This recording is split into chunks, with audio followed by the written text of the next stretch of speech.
Hi hello வணக்கம் நண்பர்களே. இந்த வீடியோ நம்ம என்ன பார்க்க போறோம்னா இண்டிகோ கிளர்ச்சி அதை பற்றி பார்க்க போகிறோம். 1770க்கு அப்புறமா வந்துட்டு இந்த இண்டிகோ அப்படிங்கிறது இந்தியாவில் பயிரிடுற ஒரு வழக்கமாக இருந்துச்சு. வெள்ளையர்களுக்கு என்ன அப்படின்னா வந்துட்டு இண்டிகோ அது வந்து இயற்கை சாயம். அதனால அவங்க ஜவுளி புரட்சிலாம் பண்ணிட்டு இருந்தபோது வந்து அவங்களுக்கு சாயம் தேவைப்படுச்சு. அது வந்து இந்தியா வந்து ஒரு மிதமண்டல பகுதி அப்படிங்கிறனால இங்கே வந்து அவங்களுக்கு அந்த இண்டிகோ உற்பத்தி பண்ணி ஈஸியாக வந்து எடுத்துகிட்டு போகிறதுக்கு வாய்ப்பாக இருந்துச்சு. 1859 60 அந்த காலகட்டத்தில் 1839லேருந்தே இந்த பிரச்சனை போயிட்டு இருந்துச்சு. 1859 60 அந்த காலகட்டத்தில் ரெண்டு பிஸ்வாஸ் சகோதரர்கள் என்ன பண்ணுறாங்க, ஒரு புரட்சியை முன்னெடுக்கிறாங்க. அதுதான் இண்டிகோ புரட்சி. இந்த இண்டிகோ புரட்சியில் வந்துட்டு என்ன பண்ணுவாங்கன்னா ரொம்ப கடுமையாக நடந்துக்குவாங்க. பிரிட்டிஷ் சார்ந்த அந்த பண்ணையாட்கள் இந்திய விவசாயிகள் வந்து அவங்க சொல்றபடி தான் வந்து இண்டிகோ விளைய செய்யணும். 20ல் 3 பங்கு நிலத்துல வந்துட்டு அவங்க விளைய செய்யணும். அவங்க சொல்ற காசுக்கு தான் விற்கணும், அவங்க சொல்றவங்களுக்கு தான் விற்கணும். இந்த மாதிரிலாம் ரொம்ப கஷ்டப்பட்டு இருந்தாங்க. வேற பொருட்கள் விற்றா அதை வந்து அவங்க அடிச்சு அந்த நிலத்தை வந்து பால் பண்ணிடுறது இந்த மாதிரி பண்ணிட்டு இருந்தாங்க.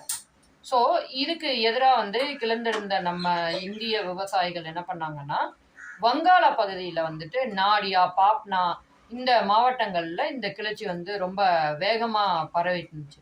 இதை பற்றி நீல் தர்பன் அப்படின்னு வந்து நமக்கு தீனபந்து மித்ரா அவர்கள் ஒரு நூல் எழுதியிருக்காங்க. அந்த கிளர்ச்சியுடைய விவரங்கள், அந்த இண்டிகோ பயிரிடுறதுனால நிலத்தில் ஏற்படுற அந்த நிலம் கெட்டு போகிறது, இந்த மாதிரியான விஷயங்கள் பற்றிலாம் எழுதியிருப்பாங்க.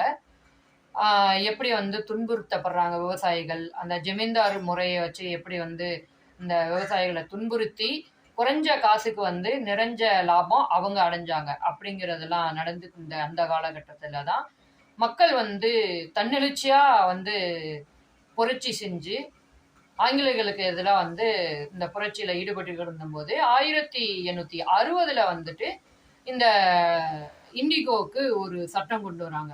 நடைமுறையெல்லாம் வந்துட்டு எளிமைப்படுத்துறாங்க. எப்படி இருக்கணும் இந்த நீல் தர்பன் இந்த இதெல்லாம் வச்சு அவங்க பார்த்துட்டு, சரி ஓகே இனிமே வந்து விவசாயிகளை வந்து நாங்கள் துன்புறுத்த மாட்டோம், இந்த இண்டிகோ வந்து பயிரிட சொல்லி கட்டாயப்படுத்த மாட்டோம் அப்படிங்கிற ஒரு நிலைக்கு வர்றாங்க.